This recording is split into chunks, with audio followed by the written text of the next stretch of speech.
আমার নিজের যত্নে গড়া তুমি 9 মাস তোমারে ধরে ধরে আমি বানাইছি। তোমার নাক লাগাইছি একবার, তাকাইয়া দেখছি লক্ষবার, লক্ষবার তাকাইয়া দেখছি। চতুর্দিকের চতুষ্পদ জন্তু জানোয়ার, আমি আমার সৃষ্টির সবাইকে নাক দিছি, গরু ছাগল কীট পতঙ্গ, ওদের প্রত্যেকের নাক দেখছি, তোমার নাকের সাথে মিলাইছি। যখন দেখছি সবগুলো নাকের চাইতে তুমি ইনসানের নাক সুন্দর হইছে, তখন আমি তোমারে নাক বানাইছি। লাকাদ খালাকনাল ইনসানা ফি আহসানি তাকওয়িম, তুমি আমার যত্নে গড়া, তুমি আমার সবচেয়ে সুন্দর সাজানো বান্দা। মেরে মোহতারাম, অতএব বাপ এক এক সুন্নতকে মহব্বত করেন, আল্লাহ তাআলা তাহলে দামি বানাবেন। চাদরকে যদি আল্লাহ ইজ্জত দেয়, আমাকে ইজ্জত দিবে। মিসওয়াক জিন্দেগির সাথে রাসূলুল্লাহ সাল্লাল্লাহু আলাইহি সাল্লামের সুন্নত, এই মিসওয়াক জিন্দেগির সাথে মিলাইয়া নেবেন। বলেন ইনশাআল্লাহ। এটা জীবনের অংশ বানাবেন, অংশ অংশ, এটা জীবনের অংশ। আল্লাহ নবী সাল্লাল্লাহু আলাইহি সাল্লাম বলেন, যতবার জিবরিল হযরতে জিবরাইল আমার কাছে আসছে, ততবার যাওয়ার সময় বলছে, ইয়া রাসূলুল্লাহ, আপনি মিসওয়াক করবেন, মিসওয়াক করবেন, মিসওয়াক করবেন, মিসওয়াক করবেন। নবী বলে, এত বেশি বলছে মিসওয়াকের কথা জিবরাইল, আমার মনে হচ্ছিল মিসওয়াক করতে করতে আমি আমার মাড়ি সুদ্ধা খুলে ফেলবো, ছিঁড়ে ফেলবো। যেই নবীকে আল্লাহ ফেরেশতা জিবরাইল এতবার বললেন, এতবার বললেন, কিতাবের মধ্যে আছে কোরআনুল কারীম নাজিল করছে জিবরাইল 24,000 বার। কয় হাজার বার ওয়াহী নাজিল করছে? তাহলে মিসওয়াকের কথা বলছে কয়বার? 24,000 বার মিয়া, প্রত্যেকবারে বলছে। তাহলে প্রতিবারে যদি বলে থাকে, সেই মিসওয়াক আপনার প্রিয় হলো না কেন? বলেন, সেই মিসওয়াককে ভালোবাসতে পারলেন না কেন? আমারে বলেন কেন? মিসওয়াক দ্বারা দাঁত পরিষ্কার হয় না? কথা বলেন না কেন? তাহলে মিসওয়াক দ্বারা পরিচ্ছন্নতা অর্জন হয় না? তাইলে এজন্য নিয়ত করেন ইনশাআল্লাহ মিসওয়াক করবেন। বলেন ইনশাআল্লাহ, সবাই ভালোভাবে বলেন ইনশাআল্লাহ। মিসওয়াক আমি আমার জীবনে, আমারে যদি কেউ বলে, আমি সবসময় বলি, আমার আমল নামাও যদি চেক করে হাসরের মাঠে, যে আমি আনিসুর রহমান জীবনে সবচেয়ে বেশি কি কিনছি, আমি জীবনে এটা স্পষ্ট আমার আমল নামাতে উঠবে ইনশাআল্লাহ, যে আমার জীবনে আমি মেসওয়াক বেশি কিনছি। এবং মেসওয়াকের সাথে আমি নিজে মেসওয়াকরে বলে নিছি, মেসওয়াককে বলছি ডাইরেক্ট, যে তুমি দোস্ত হারাইতে পারো কতক্ষণ, আর আমি কিনতাম পারি কতক্ষণ। বেড়া হইলে আমি দেখাই দেব তোমার, তুমি আড়াও। আড়াইলে কি, তুমি আড়াইতে থাকো, আমি কিনতে, তাই দেখা যাক কে যেতে। কারণ মিসওয়াক হারায় যায়। কথা বলেন না, আপনি যুদ্ধ করেন, তুমি হারাইবা, আমি কিনব, অসুবিধা কি? দস্তরখান, দস্তরখানের সুন্নাত, ঘরকে ঘর, ঘরকে ঘর, ঘরকে ঘর। আহা মুসলমান, সুদৃশ্য ডাইনিং টেবিল চেয়ার সব চিনেন, সব বুঝেন, দুশ্মন বলে দিলে সব সুন্দর করে সাজাই দিলেন, কিন্তু একটা দস্তরখান বললে ঘরের থেকে এনে দেওয়ার মতো ঘর অনেক ঘরে নাই। কেন এমন? দস্তরখানের প্রতি না কদরি কেন, অবমূল্যায়ন কেন? কারণ এটা আল্লাহ রাসূল সাল্লাল্লাহু আলাইহি ওয়াসাল্লামের সুন্নাত, এই জন্য এই অবমূল্যায়ন। মিসওয়াক এটা রাসূলুল্লাহর সুন্নাত, এই জন্য এই অবমূল্যায়ন। এটা যদি টেলিভিশনের নর্তকী বলতো, টেলিভিশনের অ্যাডভার্টাইজের ওই পুরুষ নায়ক নায়িকা বলতো এটার খুব গুণাগুণ, তাইলে ঠিকই করত। নাউযুবিল্লাহ। অথচ আল্লাহর রাসূল বলছেন, সেটা আমাদের গুরুত্ব হলো না কেন? তাহলে এরকম প্রত্যেকটা সুন্নাত আপনি আমি আর জিন্দেগির মধ্যে অল্প অল্প করে, তিল তিল করে আপনি আমি সুন্নতের উপরে ইত্তেবা, অনুসরণ করবেন ইনশাআল্লাহ। বলেন ইনশাআল্লাহ। তাহলে ইয়া আইয়ুহাল মুদাসসির, এই কথার থেকে আমরা বুঝছি চাদর পরার কারণে আল্লাহ তাআলা নবীকে চাদরটাকে দামি বানায় দিছে। তাহলে আমি আপনিও যদি আল্লাহ রাসূলের সুন্নত অনুসরণ করি, ইনশাআল্লাহ আমরাও প্রত্যেকে দামি হয়ে যাব। হব কিনা বলেন? আরেকটা কথা বলি এটা ব্যাপারে, সেটা হলো আপনারা প্রত্যেকেই বোঝেন, এই যে জামিয়া খাদিমুল ইসলাম, এটা কওমি মাদ্রাসা, ঠিক কিনা বলেন? কি মাদ্রাসা বলেন না? কওমি মাদ্রাসা। সারা বাংলাদেশে, সারা পৃথিবীতে, সারা হিন্দুস্তানের মধ্যে লক্ষ লক্ষ কওমি মাদ্রাসা আছে। এই কওমি মাদ্রাসা যারা, আমাদের উলামায়ে দেওবন্দ যারা, আমরা যারা দেওবন্দি আলেম, কওমি আলেম, আমাদের যুগ যুগ ধরে আমাদের ঐতিহ্য যে আমরা রাসূলুল্লাহ সাল্লাল্লাহু আলাইহি সাল্লামের ভালোবাসা মহব্বত প্রমাণ করি সুন্নতের অনুসরণের দ্বারা। কথা বুঝছেন কিনা বলেন? আমাদের সাথে অনেকের তফাৎ শুধু এতটুকুই, কেউ ভালোবাসা প্রমাণ করে শুধু জিলাফি দ্বারা, কেউ ভালোবাসা প্রমাণ করে শুধু বিরিয়ানির ফুটলা দ্বারা, কেউ ভালোবাসা প্রমাণ করে ঢাক ঢোল দ্বারা, কেউ ভালোবাসা প্রমাণ করে গান বাদ্যর মতো, এরপরে বিরাট গেট সামিয়ানা এর দ্বারা। কিন্তু দেওবন্দি ওলামারা, কওমি ওলামায়ে কেরাম সুন্নতের অনুসরণের দ্বারা রাসূলুল্লাহর ভালোবাসা প্রমাণ। এটা মৌলিক তফাৎ, এটা মৌলিক তফাৎ। এই কারণে যুগ যুগ ধরে বহু বিরোধিতাকারীরা আমাদেরকে গালি দেয়, কখনো ওয়াহাবি, কখনো নবীর দুশ্মন, কখনো আমরা আশেকে রসুল না। কিন্তু আমরা স্পষ্ট বলি, তোমার যা মন চায় তুমি কাফর ফিন্দা কও, নাইলে কাফর খুললা কও, কোনো অসুবিধা নাই। আমরা বুঝছি এক কথা, যে সুন্নত মানে সে ভালোবাসে, যে ভালোবাসে সে সুন্নত মানে। সুন্নত যার মধ্যে নাই সে ভালোবাসে না, বরং মিথ্যুক, ধোঁকাবাজ, প্রতারক। সোজা এটাই কওমি মাদ্রাসার ঐতিহ্য, এটাই ওলামায়ে দেওবন্দের ঐতিহ্য, যে পাই টু পাই, অল্প অল্প, বেশি বেশি, প্রত্যেক বস্তুতে সুন্নতকে নিজের জীবনে আপন করা। অতএব আপনাদের কাছে আমার মূল অনুরোধ, সুন্নতের ইত্তেবা করবেন। বলেন ইনশাআল্লাহ, বলেন ইনশাআল্লাহ। আল্লাহ তাআলা আমাদেরকে তৌফিক দান করেন। চলেন এরপরের কথাটা শুনেন। আল্লাহ তাআলা মূলত যেটা বলতে চাচ্ছিলাম, আল্লাহ তাআলা ডাক দিলেন, হে চাদর পরা বন্ধু আমার। নবীজির হালাত কি ছিল তখন? কাঁপতেছে, জ্বর উঠছে, ঠান্ডা লাগছে। এই অবস্থায় আল্লাহ তাআলা বললেন, কুম ফাআনদির। নবীকে আল্লাহ তাআলা বললেন, বন্ধু ঘুমায় গেলেন, চাদর ঢেকে ফেললেন, কাঁপতেছেন, জ্বর আসছে, ঠান্ডা লাগছে। না দোস্ত, এর কোনোটা নিয়ে বসে থাকলে হবে না, শুয়ে থাকলে হবে না। আপনি উঠেন, কুম, ওঠেন বন্ধু, ওঠেন। জ্বর নিয়েই ওঠেন, ঠান্ডা নিয়েই ওঠেন, কাঁপুনি নিয়েই ওঠেন, চাদর নিয়েই ওঠেন। ওঠেন দোস্ত, ওঠেন, ওঠেন। কেন? ফাআনদির, ফাআনদির। আমার কোটি কোটি বান্দাকে ভয় দেখান, কবরের ভয়, আখিরাতের ভয়, জাহান্নামের ভয়, আমি আল্লাহর ভয়। কোটি কোটি মানুষ আমাকে চেনে না, আল্লাহ চেনে না, আখিরাত চেনে না, বন্দিগি চেনে না, গোলামি চেনে না, পরকাল বুঝে না, কবর বোঝে না, জাহান্নামের ভয় করে না, জান্নাতের আশা করে না। দোস্ত আমার, এত কোটি কোটি মানুষকে নাফরমানের মধ্যে রেখে, কুফরের মধ্যে রেখে আপনি ঘুমাইলে হবে না। আপনি উঠেন বন্ধু, জ্বর নিয়ে ওঠেন, কাপড়ি নিয়ে ওঠেন, চাদর ঢেকেই ওঠেন। আপনি উঠেন, ফাআনদির। আমার বান্দাদেরকে আল্লাহর ভয় দেখান, আখিরাতের ভয় দেখান।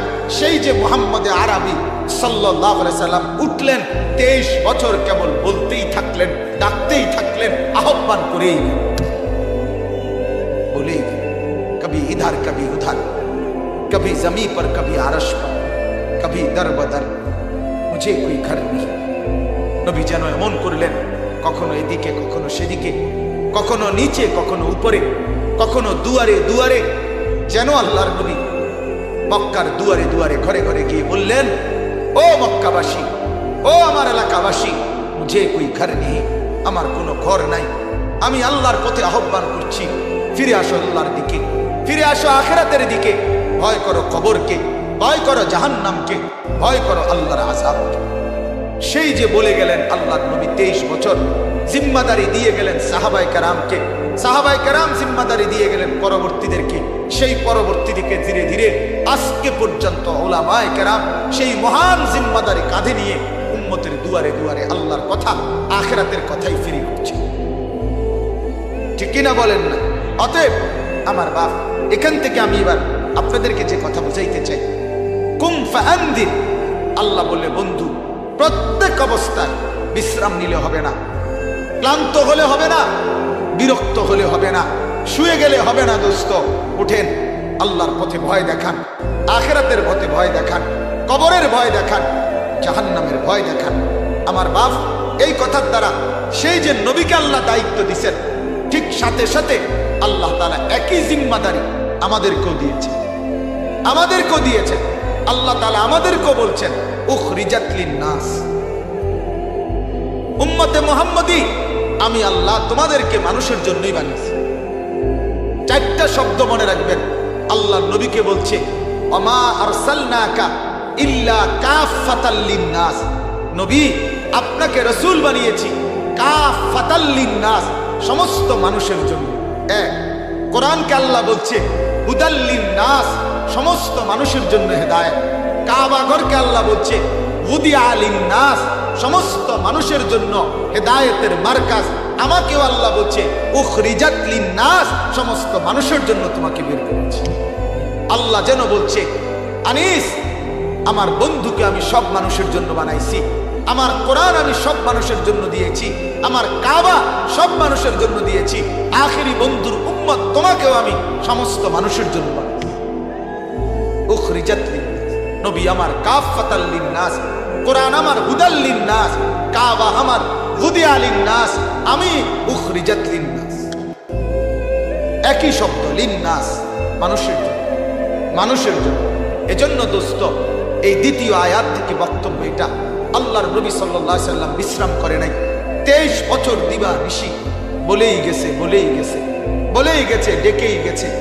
আমরা কিতাবে পড়ছি, তারিখে ইবনে খাল্লিকান কিতাবের মধ্যে আছে আল্লাহর নবী সাল্লাল্লাহু আলাইহি সাল্লাম 4000 বার, আরবাআতু আলাফ, 4000 বার শুধু আবু জেহেলকে কালেমার দাওয়াত দিয়েছে। 1000 না 4000 আবু জেহেলকে দাওয়াত দিয়েছে। বারবার বলছে, বারবার ধাক্কা দিছে, গলা ধাক্কা দিছে, উটের পচা নাড়ি ভুড়ি পিঠে চাপায় দিছে, তায়েফের পাথর দিয়ে পিঠ চাল্লির মতো ছিদ্র করে ফেলছে, রক্তের বন্যা বহায়া দিছে, দান শহীদ করছে, পেটে পাথর বান্ধাইছে। বিনিময়ে সরদারে দু আলম একদিন 1 ঘন্টার জন্য আল্লাহর দ্বীনের দাওয়াত, মানুষকে আল্লাহর দিকে ফিরানোর মেহনত ছাড়েন নাই। আজ মুসলমান, আমার শায়েখ চোখের পানি ফেলে একটু আগে দোয়া করলেন, আপনারা আপনাদের প্রজন্মকে, আপনারা মনে কষ্ট নিয়েন না বাপ, সিলেট আমাদের একেবারে আপন, বিশ্বাস করেন আমরা এটা বলি এখন।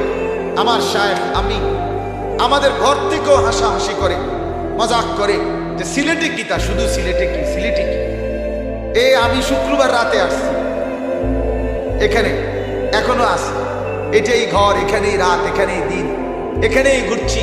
তো আমার শায়েখ তো প্রত্যেক মাসের 3য় শুক্রবার রাতে আসে, এক সপ্তাহ নিয়মিত প্রতি মাসে থাকে। আপনার শাহপরান আমাদের মাদ্রাসা আছে, আপনারা শুনছেন, শায়েখ দামাত বারাকাতুহু ওই মাদ্রাসার মোহতামিম কল্লগ্রাম শাহপরান, প্রতি মাসের 3য় শনিবার ওখানে ইসলাহি মাহফিল হয়। আলহামদুলিল্লাহ, এখন গত 2 মাস যাবত মহিলাদের জন্য বয়ান চালু হয়েছে, বলেন আলহামদুলিল্লাহ। সকাল 10টা-11টার থেকে মহিলাদের জন্য জোহর পর্যন্ত বয়ান হয়।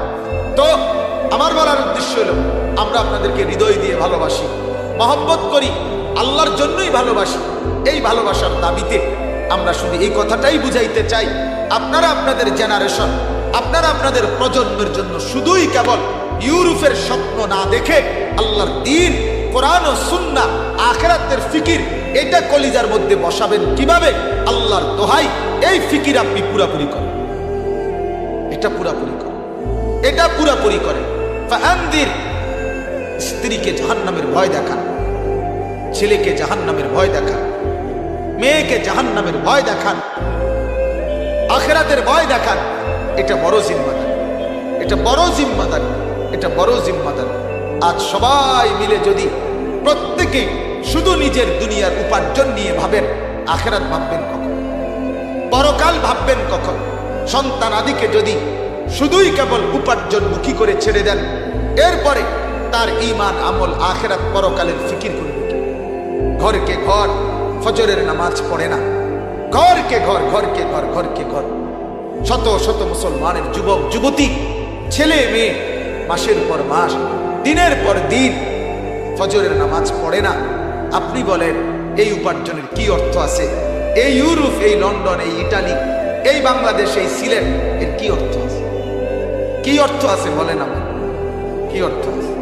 আজ থেকে প্রথম যেদিন আমি এই গোলাপগঞ্জ এখানে আমি মাহফিলে প্রথম যেদিন বয়ান করছিলাম, সেদিন আমার মনে আছে আমি এখানে বসে বলছিলাম যে ফজরের নামাজ পড়ছি মসজিদে, একজন মুসল্লি দেখি নাই, একজন। আমি এখানে বলছিলাম, আমার মনে আছে।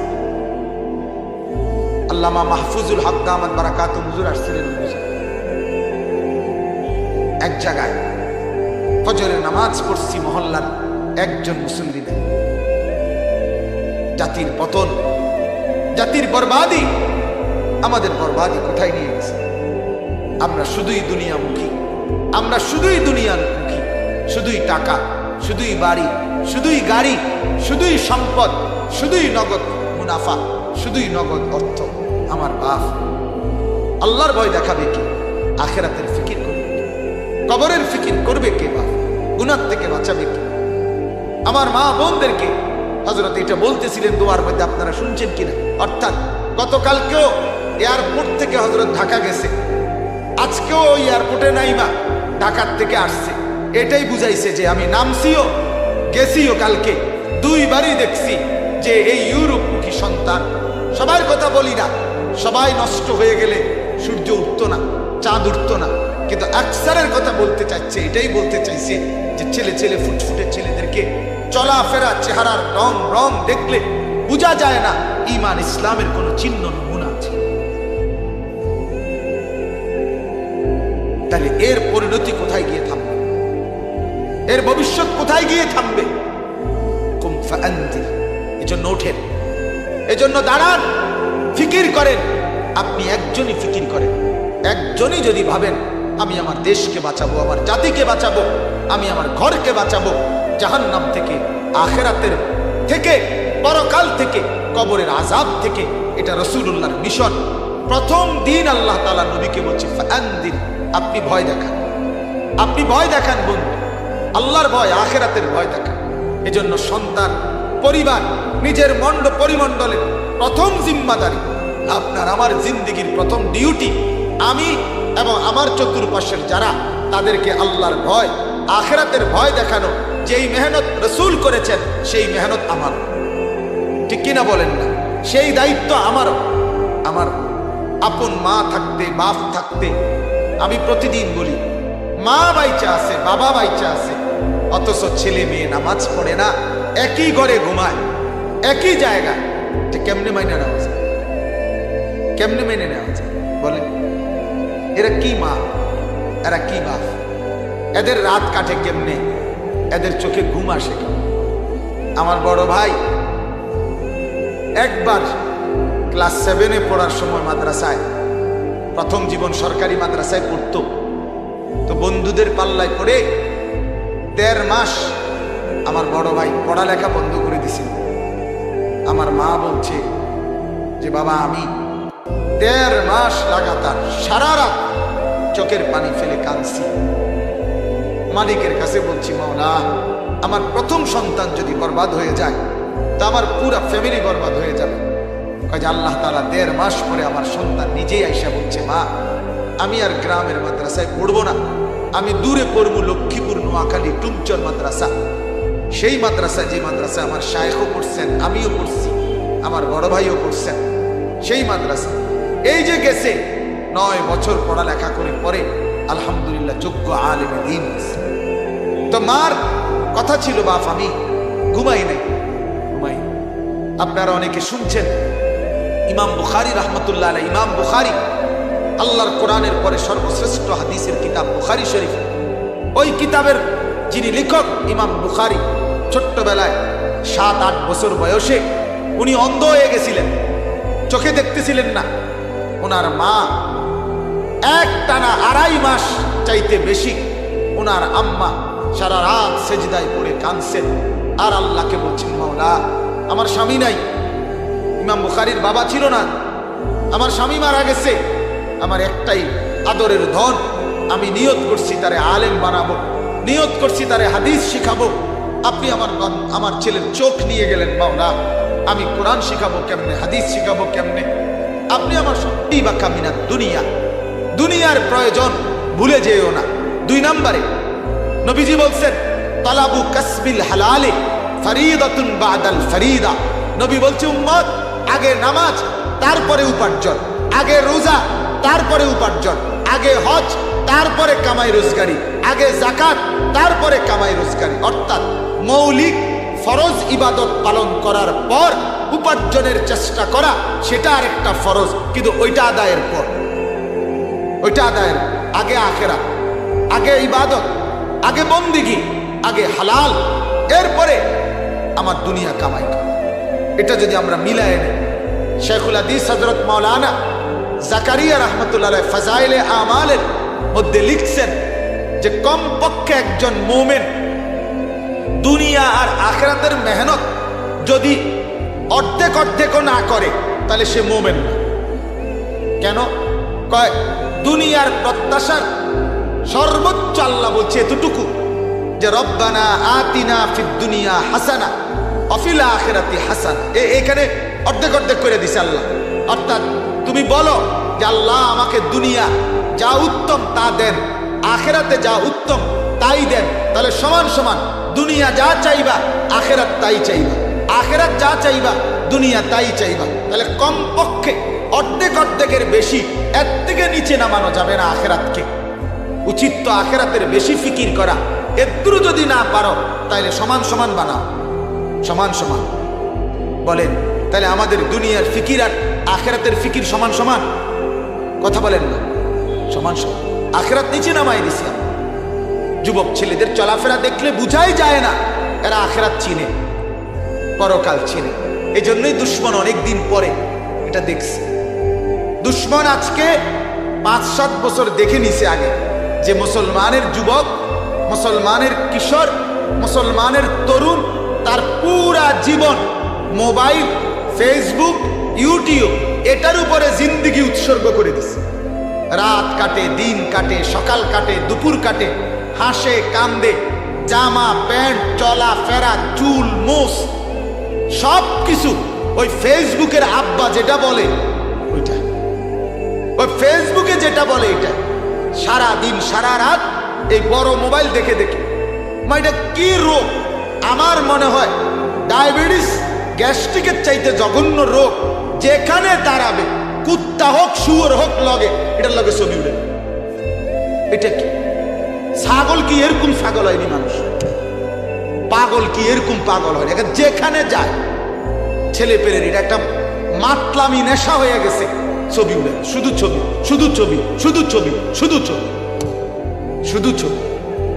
মানে দূরের থেকে হোক, বাঁকা করে হোক, চুরি করে হোক, মাটির তলে দিয়ে হোক, এটা উঠাই বই যায়। তার বাফেরে এটা দেখাইব, তার ফেসবুক বাফেরে। এটাই রাত, এটাই দিন। সারা রাত উলঙ্গ ছবি দেখে, সারা রাত নর্তকীর ছবি দেখে, জিনা ব্যভিচারের দৃশ্য দেখে।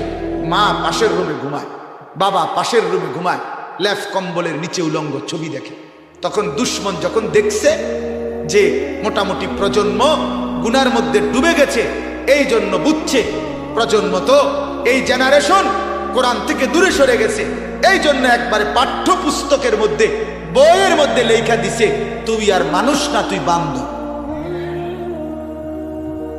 বান্দর বিবর্তনবাদ আমার দেশের পাঠ্যপুস্তকের মধ্যে দিয়ে দিছে। শিখো মানুষ কোত্থেকে আসছে, ছবি দিয়ে দিছে। বান্দর হইতে হইতে হইতে আস্তে আস্তে মানুষ হয়ে গেছে, ছবি সহ আইকা দিছে।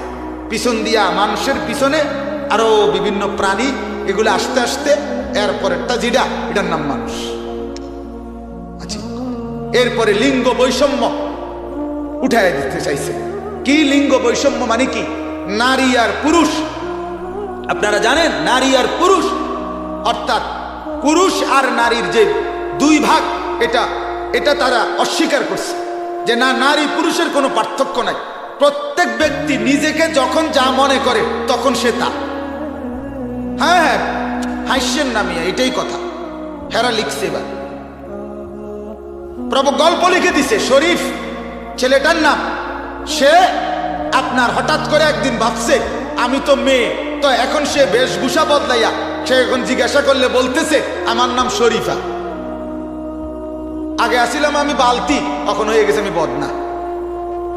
ছোট করে লাইছে বালতি কাইটটা, বদনা হয়ে গেছে। বুঝেন নাই কথাটা? এই হলো মাতলামি কথা। লিঙ্গ মানে নারী পুরুষের কোনো পার্থক্য নাই।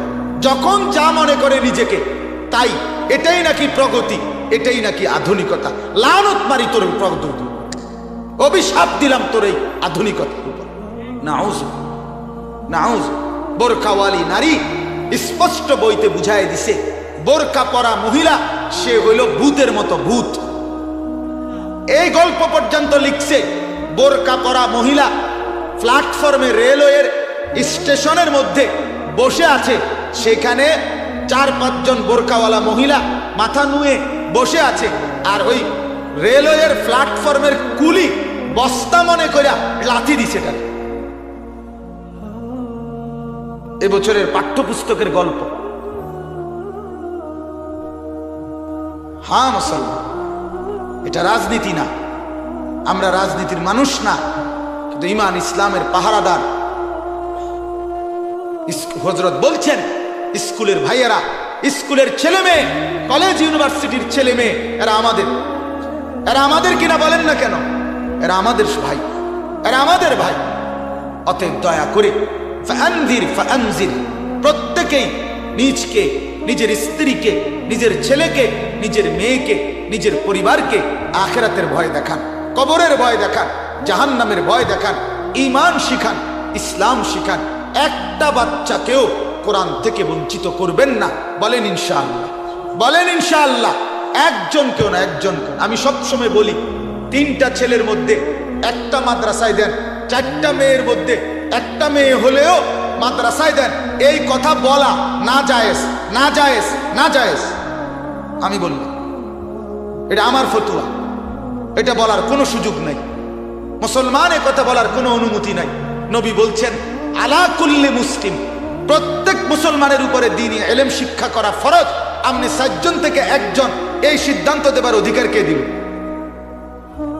কথা বলেন না কেন? মুসলমানের বাচ্চা 3 জন যদি কারো ছেলে হয়, দ্বীন শিখবে 1 জন, কোরআন শিখবে 1 জন। কেন 4 জন মেয়ের মধ্যে কোরআন শিখবে 1 জন না? কেন? কেন?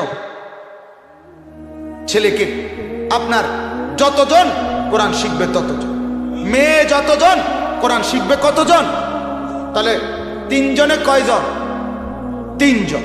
4 জনে কয়জন? 4 জন। যতজন ততজন, দ্বীন শিখবে ততজন, আল্লাহর কোরআন শিখবে প্রত্যেকে। আহা বাপ, 7 বছরের বাচ্চাটাকে বঞ্চিত করলো যে বাপ, 6 বছরের ছেলে মেয়েকে বঞ্চিত করলো কোরআন থেকে। হাসরের ময়দানে ওই ছেলে যখন শুনবে জাহান্নামের ঘোষণা, তখন সে আল্লাহকে বলবে, রব্বুল আলামিন, আমার মা বাপকে বলেন 7 বছর বয়সে আমি কি অন্যায় করেছি যে জন্য আমাকে কোরআন পড়ায় নাই। আপনি বলতে বলেন, মা বাপ কোনো জবাব দিতে পারবে না। আল্লাহ তখন বলবে, এখন কি করবা? তো ওই সন্তান বলবে, মাওলা, এই মা বাবার ঘাড়ে, কাঁধের উপরে পাও দিয়া ফাড়াইয়া এরপরে আমি জাহান্নামে যাব। গোটা মাঠের সামনে আজ হাসরের ময়দানে আমি বেজ্জতি করবো তারারে, এরপরে যাব। নাউজ নাজালহুমা তাহতা আকদামিনা, পায়ের নিচে ফেলে অপদস্থ করবে। অতএব বাপ, দয়া করে এটা রহম করেন, একজন সন্তানকেও কোরআন থেকে বঞ্চিত করবেন না। বলেন ইনশাআল্লাহ, বলেন ইনশাআল্লাহ। যারা বিয়ে করেন নাই তারাও করেন ইনশাআল্লাহ। এটা একটা মজার ঘটনা আছে। আমার কাছে এক যুবক কিছুদিন আগে বলছিল, হুজুর, আমি আজ থেকে অনেক বছর আগে আপনার এক মাহফিলে ওয়াদা করছিলাম, আল্লাহ তাআলা আমি বিয়ে করছি, সন্তান দিছে, তারে মাদ্রাসায় ভর্তি করাইছি। আলহামদুলিল্লাহ, আলহামদুলিল্লাহ। শেষ কথা আমার, ইয়া আইয়ুহাল মুদ্দাসসির, আল্লাহ বলে, বন্ধু আমার চাদর পরা, ওঠেন বন্ধু, চাদর খোলেন, শীত ছাড়েন, ঠান্ডা ছাড়েন, কুয়াশা ছাড়েন, কনকনে ঠান্ডা বাদ দেন, কাঁপুনি বন্ধ কর, জ্বর বন্ধ। আপনি আল্লাহর কথা বলেন, আখিরাতের ফেরি করেন, পরকালের ফেরি করেন। অরব্বাকা ফাকাব্বির, বাকিগুলোর শুধু তর্জমা বলি। আল্লাহ তাআলা বলেন, আপনি কি ভয় দেখাবেন? আপনি ঘুরে ঘুরে বলবেন, হেঁটে হেঁটে বলবেন, দুয়ারে দুয়ারে বলবেন, হাটে মাঠে বলবেন, ঘাটে বাজারে বলবেন, সর্বত্র এক কথা শোনাবেন, রাব্বাকা ফাকাব্বির, আল্লাহ বড়, আল্লাহ বড়, আল্লাহ বড়, আল্লাহ বড়। কে বড়? আল্লাহু আকবার। বলেন আল্লাহু আকবার। বলেন বলেন সবাই আল্লাহু আকবার, আল্লাহু আকবার, আল্লাহু আকবার, আল্লাহ। আমেরিকা বড় না আল্লাহ বড়? ইউরোপ বড় না আল্লাহ বড়? লন্ডন বড় না আল্লাহ বড়? আল্লাহ বড়, আল্লাহ বড়, আল্লাহ বড়, আল্লাহ বড়। দেনেওয়ালা আল্লাহ, পালনেওয়ালা আল্লাহ, সব কিছু করে নেওয়ালা জাত একমাত্র আল্লাহ তাআলা। দাওয়াত ও তাবলীগের সাথীরা সারা পৃথিবী ঘুরে ঘুরে এইটাই সবক দেয়। মূল দাওয়াত ও তাবলীগের মূল সবক মাখলুক থেকে নজর ফিরানো, আল্লাহ তাআলার দিকে নজর ফিরানো। আল্লাহ করে, আল্লাহ করে, আল্লাহ করে, আল্লাহ করে, এটাই বল, এটাই বল। এটা যখন দিলে বসে যায় তো গোটা জিন্দেগি সুন্দর হয়ে যায়। রাব্বাকা ফাকাব্বির। 4 নাম্বার আল্লাহ বলেন ওয়াসিয়াবাকা ফাতাহহির। প্রথম দিন থেকে আল্লাহ বলছেন, বন্ধু আপনি আপনার দেহ, আপনার শরীর, আপনার ভেতর বাহির সবটা সর্বদাই পরিচ্ছদ আপনি পবিত্র রাখুন। অর্থাৎ আল্লাহ তাআলা বললেন দাওয়াতের কাজ, দ্বীনের কাজ, ঈমান আমলের মেহনত যাই করবেন একজন ঈমানদার হিসাবে সর্বদাই আপনি পবিত্র থাকবেন। কি থাকবেন বলেন না? অতএব আপনাদেরকেও বলি ভাই, এ নওজোয়ান এই 2, 4, 20 জনও যদি থাকেন, যুবক তোমাদেরকেও বলি ভাইয়া, একজন ঈমানদার অপবিত্র থাকে না, অপবিত্র থাকে না। কোরআনে আছে সূরা মায়েদার মধ্যে আল্লাহ তাআলা বলছে, বান্দা ওযু করো, চেহারা ধৌত করো, কনুই পর্যন্ত হাত ধৌত করো, মাথা মাসে করো, পাও ধৌত করো। আল্লাহ বলে তুমি যদি এমন অবস্থায় পতিত হও, পানি নাই, কোনোভাবেই পানি পাচ্ছ না, অথচ অপবিত্র হয়ে গেছো, আল্লাহ বলে শোনো, মাটি দিয়ে তায়াম্মুম করো, শুধু মাটির মধ্যে হাত মাইরা চেহারাটা মাসে করো, কোনুই পর্যন্ত 2টা হাত মাসে করো, তারপরেও আমি তোমারে পবিত্র ঘোষণা দেব। যদি বলি আল্লাহ পানির জন্যই অপেক্ষা করি, ঘুরতে থাকি, আমি আপাতত এমনিই থাকি, আল্লাহ কোরআনে ওই আয়াতে বলছে না না বান্দা তায়াম্মুম করে ফেলো। কেন? আল্লাহ বলে ওয়ালাকিন ইউরিদু লিইউতাহহিরাকুম, আমি না চাই তোমাকে সারাক্ষণ পবিত্র দেখতে। তুমি নাপাক থাকবা, আমি এটা পছন্দ করি না। তুমি অপবিত্র থাকবা, আমি এটা পছন্দ করি না আমার বন্ধু। অতএব যারা প্রতিদিন যারা পেশাব করে পানি নেয় না, ঢিলা কুলুক ব্যবহার করে না, তুমি কেমন জিন্দেগি নিয়ে চলতেছ বলে? একজন ভাই হলো বুঝে নাও ভাই, এটা কি জিন্দেগি ভাই? পেশাবের ফোঁটা নিয়ে নিয়ে প্যান্টের মধ্যে হাঁটতেছ, চলতেছ, এটা কোনো জিন্দেগি ভদ্রতার হইল? 6 মাসের কোলের বাচ্চাও তো, 2 মাসের কোলের বাচ্চাও তো পেশাব করলে চিল্লায়, তার মাকে ডাকে, মা হাফ প্যান্ট বদলায় দাও, আমি নাপাক থাকবো না, নতুন প্যান্ট পরায় দাও। আর তুমি এই প্যান্টের মধ্যে পেশাব নিয়ে নিয়ে হাঁটো। এইটা পেশাব সহ সে বার্গার খায়, এই পেশাব সহ সে মুরগি খায়, পরোটা খায়, বন খায়, বিস্কুট খায়, চা খায়, লগে তার পেশাবের দুর্গন্ধ। তোমার মতো অপদার্থ কি আর বাজারে ওঠে? বেউকুফ ভদ্র বলে এরা, এটা ভদ্র। ইংরেজি মারে 2-1টা ফাঁকে ফাঁকে, ওটা ভদ্র। 2-4 শব্দ ইংরেজি বললেই বুঝি ভদ্র হয়। হ্যাঁ, শরীর যার অপবিত্র সে ভদ্র কিভাবে? পড়া এবং কলমের লেখা, লেখা পড়া বা পড়া লেখা, এই কথাটা দিয়ে আল্লাহ তাআলা কোরআন নাজিল শুরু করেছে। পড়া লেখা দিয়ে। কি দিয়ে বলেন? পড়া লেখা দিয়ে। পড়া লেখা কি বুঝাইতে চাইছেন? ভারতের বিশ্ববিখ্যাত বুজুর্গ সৈয়দ আবুল হাসান আলী আন-নদভী রাহমাতুল্লাহ আলাইহি বললেন, উনি বর্ণনা করেছেন আল্লাহ তাআলা পড়া এবং লেখা, ইকরা পড়ুন রবের নামে, এই কথা বলে আল্লাহ তাআলা বলতে চাচ্ছেন, বুঝাইয়ে দিলেন বন্ধু, মোটামুটি লেখাপড়া এরই মধ্যে পৃথিবীতে চলতেছে, পৃথিবীতে আরো সভ্যতা আছে, পৃথিবীতে কিছুটা জ্ঞান চর্চা সর্বত্রই কম বেশি আছে, কিন্তু এর একটাও সৃষ্টিকর্তাকে চিনায় না, আখেরাত চিনায় না, বন্দিগি চিনায় না, রবের সাথে সম্পর্ক করায় না। এই সব বাদ দিয়া আপনি আপনার রবের নামে পড়ালেখা শুরু করেন, পড়তে শুরু করেন। এখন থেকে যা পড়বেন আপনি, তাই হবে আগত মানুষের পড়া, আর যেই পড়া রবের সাথে সবাইকে জুড়ে দিবে। সুবহান। এই জন্য বাপ আমার শায়েখ একটু আগে আপনাদেরকে বললেন, মাদ্রাসা আখেরি ঠিকানা। কোরআন আমাদের প্রত্যেকের জিন্দেগির মূল পড়া, মূল পড়া। আমার বাপ এই একজন যদি বোঝেন তো একজনই বোঝেন, আল্লাহর কোরআন জীবন থেকে যে বঞ্চিত হলেন, আপনি জীবনে সব হারাইলেন।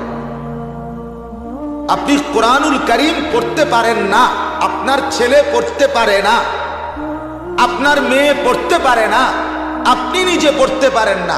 লন্ডন না, আপনি গোটা ইউরোপ যদি আরো 100 বারও উপার্জন করেন, তারপরও আপনি কিছুই অর্জন করেন না, কিছুই না।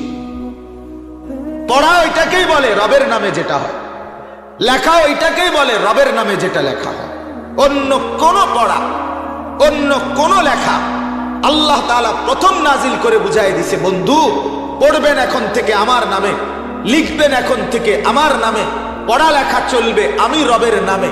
অর্থাৎ আমি রবের নামের পড়া ছাড়া, আমি রবের নামের লেখা ছাড়া আর কোনো পড়া, কোনো লেখা মানবতার মুক্তিও দিতে পারবে না, আখিরাতের সন্ধানও দিতে পারবে না, নিজের বানানে ওয়ালাকেও চিনাবে না।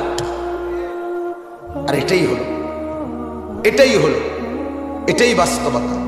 আজও যারা আল্লাহর কোরআনের ছোঁয়া পায় নাই, তারা নিজেদের জিন্দেগি, নিজেদের দুনিয়া, নিজেদের আখিরাত কোনোটাই ভালোভাবে বুঝে নাই, কোনোটাই বুঝে না, কোনোটাই বুঝে না। আমি তো স্পষ্ট এই জন্য বলি, কোরআন থেকে বঞ্চিত যারা যা শিখলো, কিছুই শিখে নাই, কিছুই শিখে নাই, বরং উপার্জনকারী প্রাণী হয়েছে, ইকোনমিক্যাল অ্যানিমেল হয়েছে, অর্থনৈতিক প্রাণী। টাকা উপার্জন করার ভদ্রচিত পদ্ধতি শিখছে, এতটুকু হয়েছে। রোজগারের একটু ভদ্রচিত, শার্ট পরবে, প্যান্ট পরবে, স্যুট পরবে, চুল আশ্রয় রাখবে, পাউডার দিবে, দাড়ি ক্লিন শেভ করবে, কথাবার্তা শুদ্ধ বলবে, মাঝে মাঝে 2-4টা ইংরেজি বলবে, প্রত্যেক কথায় প্রতি শব্দের মধ্যে 3-4 বার স্যার বলবে। এই কিছু শিখছে নিয়ম কানুন, কেন? উপার্জন করার জন্য, উপার্জন। কিন্তু নিজের পরিচয়, আত্মপরিচয়, আল্লাহকে পরিচয়, নিজের কর্তব্যের পরিচয়, এর কোনোটাই কোরআন থেকে বঞ্চিত ব্যক্তি কিছুই শিখেন, কিছুই শিখেন। জন্য স্পষ্ট কথা এটা, এটাই পরিষ্কার কথা যে জীবনে কোরআন নাই, সে উপার্জনকারী প্রাণী হতে পারে, কিন্তু সে মানুষ হইতে পারে না। হয় না বাপ, হয় না। কোরআন থেকে বঞ্চিত মানুষ, সে মানুষ হয় নাই, আর কিছু হয়েছে। পৃথিবীর কোনো, আমি সবসময় বলি, পৃথিবীর কোনো বাংলা, অঙ্ক, ইংরেজি, পদার্থবিজ্ঞান, জীববিজ্ঞান, রসায়ন বিজ্ঞান, উচ্চতর গণিত, তথ্য যোগাযোগ প্রযুক্তি, একটা বইয়ের মধ্যে শুরুতে লেখা নাই এই বইটি মানুষ গড়ার জন্য রচিত হয়েছে, এটা লেখা নাই। আপনি বলেন না তো, আপনি বলেন, নাহলে বইয়ের নাম বলেন, আমি দেখি। আমি কলেজেও পড়ছি, আমি সরকারি মাদ্রাসাতেও পড়ছি, আমি কওমি মাদ্রাসাতেও পড়ছি, বলেন। আমি মাস্টার্সও পাশ করছি, কামেলও পাশ করছি, দাওরাও পাশ করছি, আলহামদুলিল্লাহ। আপনি বলেন কোনটা সেই বই? এটা বাংলা শিখাবার জন্য, এটা পদার্থবিজ্ঞান শিখাবার জন্য, এটা রসায়ন শিখাবার জন্য, এটা অঙ্ক শিখাবার জন্য, শুধুমাত্র এটাই একমাত্র কিতাব কোরআন যে বলেছে হুদাল্লিন নাস, এটা মানুষ গড়বার জন্য। এটা মানুষ বানায়, এটা মানুষ গড়ে, এটা মানুষ বানিয়ে দেয়। ইনসান বানায়, ইনসান বানায়, মানুষ বানায়। এজন্য কোরআন থেকে বঞ্চিত, কোরআন থেকে বিমুখ মানুষ নিজের ইনসানের পরিচয় খুঁজে পায় না, নিজে বান্দরের মধ্যে নিজের পরিচয় খুঁজে। এই কারণেই, মূল কারণ এটাই, এই কারণেই খুঁজে। কারণ কোরআন থেকে বঞ্চিত হওয়ার কারণে মাহরুম, আত্মপরিচয় ভুলে গেছে, নিজেকেই আর চিনে না, নিজেকেই বুঝতে পারে নাই। শেষ পর্যন্ত নিজের পরিচয় খুঁজছে, হয়তো পুরো আফ্রিকার জঙ্গলে খুঁজছিল, তার পরিচয়। আমি কার থেকে আসছি, একবার হয়তো বাঘ দেখছে, একবার ভাল্লুকের দিকে দেখছে, একবার হনুমানের দিকে দেখছে, একবার খচ্খসের দিকে দেখছে, একবার খরগোশের দিকে দেখছে। বিভিন্ন প্রাণীর মধ্যে দেখা শেষ পর্যন্ত কিছুটা মিল পাইছে বান্দরের সাথে, বলছে হ্যাঁ আমি তার থেকে আসছি, তার থেকে আসছি। তখন ওই বান্দরও নিশ্চয় হাসি দিয়া বলছে হ্যাঁ তুমি আমার থেকে আসছো, আমি তোমার একদিন লাঠি দিয়া জঙ্গল থেকে পাঠাই দিছিলাম মানুষের এলাকায়, যা বান্দর তুই ওদিকে যা। এই জন্য আল্লাহ তাআলা বললেন বন্ধু আমার নামে পড়েন, আমার নামে লিখেন। আমার নামে যদি পড়া হয় সে পড়া মানুষ গড়ে দিবে, আমার নামে যদি লেখা হয় সেই লেখা মানুষ গড়ে দিবে। এজন্য আলহামদুলিল্লাহ মাদ্রাসার কোরআন ও সুন্নাহর পড়া মানুষ বানায় দেয়। উপার্জন কম হোক সমস্যা নাই, কিন্তু মানুষ গড়ে ওঠে, মানুষ গড়ে ওঠে। আল্লাহ তাআলা বুঝার তৌফিক দান করেন। তো আমি বলতেছিলাম মূল বক্তব্য আমার এই আয়াত। তো আল্লাহ তাআলা যখন এই প্রথম 5টি আয়াত নাজিল করলেন, ইকরা বিসমি রাব্বিক, এরপরে এখানে কিন্তু বললাম যে এখানে কোনো কাউকে কিছু বলার কথা বলে না, কাউকে ডাকার কথা আল্লাহর দিকে, আখিরাতের দিকে, পরকালের দিকে, জান্নাতের দিকে, জাহান্নামের ভয় কিছুই বলে নাই। আল্লাহ নবী সাল্লাল্লাহু আলাইহি ওয়াসাল্লাম এই 5টা আয়াত নাজিল হওয়ার পর অপেক্ষা করতেছিলেন যে এরপরে আমার আল্লাহ আমাকে কি বলে। জিব্রাইলের অপেক্ষা করছেন, ওহী আর আসতেছে না। 2 মাস, 4 মাস, 6 মাস ওহী আর নাজিল হচ্ছে না, জিব্রাইলও আসে না, পরবর্তী কোনো নির্দেশনাও আসতেছে না।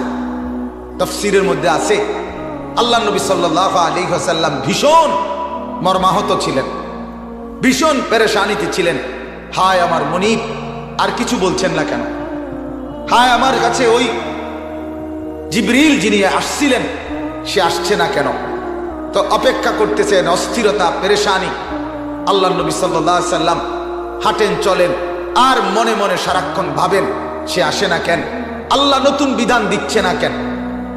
এই রকম অবস্থায় 2, 4, 6 মাস পরে একদিন আল্লাহ নবী সাল্লাল্লাহু আলাইহি ওয়াসাল্লাম এই রকম মনের টেনশন নিয়ে, অস্থিরতা নিয়ে, পেরেশানি ভাব নিয়ে হাঁটতেছিলেন।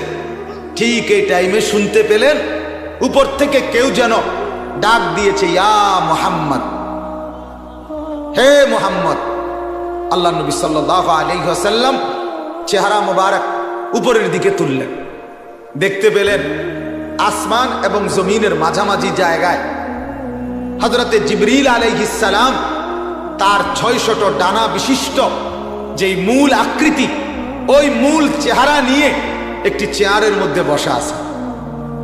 আল্লাহ নবী সাল্লাল্লাহু আলাইহি ওয়াসাল্লাম এটা দেখলেন, আর ওই জিবরিল আলাইহিস সালাম নবীকে বললেন, আপনি ঘাবড়াবেন না, অচিরেই অল্প সময়ের ভিতরে আল্লাহ তাআলা আপনার কর্তব্য, করণীয়, আপনার কর্মপন্থা, আপনি কি করবেন, কি বলবেন, সবকিছু কিছুক্ষণের মধ্যে, অল্প সময়ের মধ্যে আল্লাহ তাআলা আপনার কাছে পাঠাবেন, নাজিল করবেন, আপনি ঘাবড়াবেন না।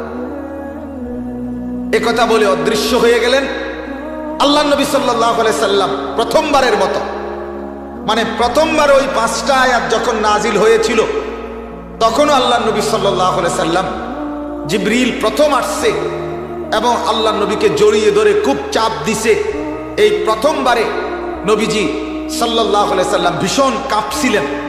এই দ্বিতীয়বারেও এই জিবরিলকে এভাবে দেখে, তার কথা শুনে, তার মূল আকৃতিওয়ালা চেহারা দেখে আল্লাহ নবী সাল্লাল্লাহু আলাইহি সাল্লাম পুনরায় কাঁপতে শুরু করছে এবং ঠান্ডা লেগে গেছে, জ্বরের মতো উঠে গেছে। আল্লাহ নবী দ্রুত ঘরে ফিরে এসে কাঁপতে কাঁপতে এই ঠান্ডা জ্বরের অনুভূতি নিয়ে আম্মাজান খাদিজা রাদিয়াল্লাহু তাআলা আনহা, ওনার স্ত্রী, ওনাকে বললেন, জাম্মিলুনি, ওই আগের মতো, আমাকে চাদর দিয়ে ঢেকে দাও, আমাকে চাদর লাগায় দাও। হযরত খাদিজা রাদিয়াল্লাহু তাআলা আনহা চাদর দিয়ে আল্লাহ নবী সাল্লাল্লাহু আলাইহি সাল্লামের দেহ মুবারক ঢেকে দিলেন। নবী সাল্লাল্লাহু আলাইহি সাল্লাম চাদরের ভেতরে কাঁপতেছেন, ঠান্ডা লেগে গেছে, জ্বর আসছে, কম্পমান শীত লাগতেছে। ঠিক এই সময় এই দ্বিতীয়বারের মতো আল্লাহ তাআলা জিবরাইলকে কোরআনুল কারীমের এই সূরা মুদ্দাসসিরের আয়াতগুলো নিয়ে পাঠাইলেন, নাজিল করলেন। এই হলো এই আয়াতগুলো নাজিলের প্রেক্ষাপট, শানে নুজুল বলল। কখন পাঠাইলেন? তাহলে কি বোঝা গেল? এই সূরার এই আয়াতগুলো কোরআনুল কারীমের দ্বিতীয় নাজিলকৃত সূরা। কথা বুঝছেন কিনা বলে? প্রথম আসছিল ওই 5 আয়াত, এরপর আমার চাদর গাও দেওয়া। আল্লাহ তাআলা যেন বললেন, দোস্ত আমার যে আপনাকে ডাক দিতে হবে, এখন আমি তো আপনাকে এখন ডাক দেব। এখন আপনাকে ডাক দিতে গিয়ে আপনার গায়ে তো চাদর উপরে ঢাকা, এখন চাদর বাদ দিয়ে শুধু আপনাকে ডাক দেই, এটা কেমন হয়? চাদরকে বঞ্চিত করি কিভাবে? আপনার গায়ে যে চাদর লাগছে, আমার কাছে তো এই চাদরও মহব্বতের হয়ে গেছে। এজন্য আল্লাহ তাআলা বললেন, দোস্ত চলেন আপনাকে ডাক দিতে তো চাই, আপনার চাদরকেও বঞ্চিত করি না। বন্ধু, আপনার গায়ে যে চাদর লাগে, আমি মাওলার কাছে সেই চাদরও প্রিয় হয়। আপনার দেহে লাগা চাদর আমার ভালোবাসার বস্তু হয়ে যায়। এই জন্য আমি আল্লাহ ওই চাদর সহ, চাদরকেই কোরআন বানিয়ে দিলাম, চাদর সহই আপনাকে ডাক দিলাম, ইয়া আইয়ুহাল মুদ্দাসসির, ও চাদর পরা বন্ধু আমার, চাদর পরা নবী আমার। কি বুঝলেন এখান থেকে? এই প্রথম আয়াত থেকে এটা বুঝলাম। তাফসীরের মধ্যে লিখছে, কোন ইমানদার যদি কল্পনা করে ভাবে, শুধু অতটুকু অনুভূতি করে যে আল্লাহর নবী সাল্লাল্লাহু আলাইহি সাল্লামের গায়ে একটি চাদর লাগার কারণে আল্লাহ তাআলা সেই চাদরটাকেই দাম দিছেন, ইজ্জত দিছেন, কোরআনের আয়াত বানিয়ে অনন্তকালের জন্য চাদরটাকে কোরআন বানায় দিছেন, সম্মানিত করছেন। আমার বাপ, এবার আমি আপনি যদি ভাবি, আমার আপনার জিন্দেগির মধ্যেও যদি আল্লাহর নবী সাল্লাল্লাহু আলাইহি সাল্লামের সুন্নাত, এক একটা দিক নির্দেশনা, নবীর জীবনের এক একটা আমল, এক একটা চিহ্ন যদি আপনার আমার দেহের মধ্যে আল্লাহর রাসূলের নমুনা লেগে যায়, আল্লাহর কসম, তো আপনি আমিও আল্লাহর কাছে দামি, মহব্বতের হয়ে যায়। যদি চাদর দামি হয়, আপনি দামি হবেন না কেন? যদি চাদর আল্লাহর মহব্বতের হয়ে যায়, তাহলে আপনি মহব্বতের হবেন না কেন? আর এটাই আল্লাহ তাআলা বলছেন, ফাত্তাবিউনি ইউহিব্বুকুমুল্লাহ, বন্ধুকে অনুসরণ করো, আমি আমার ভালোবাসা তোমাকে দিয়ে দেব। আল্লাহর ভালোবাসা আমি যখন অনুভব করি, আল্লাহ আমাকে ভালোবাসে, আল্লাহ আমাকে ভালোবাসবে, এটা করলে আল্লাহর কসম, যদি দিলের মধ্যে ন্যূনত ঈমান থাকে, তো তার তো উচিত পাগল হয়ে যাওয়া যে এটা আমি করব না কেন, যে কাজ করলে আমার আল্লাহ আমাকে ভালোবাসবে, আমি সেটা কেন করব? বলেন, এটাই উচিত কিনা? বলেন না, এটাই ইনসাফ কিনা? বলেন। কিন্তু আমাদের বিবেক কোথায়? আমাদের অনুভূতি কোথায়?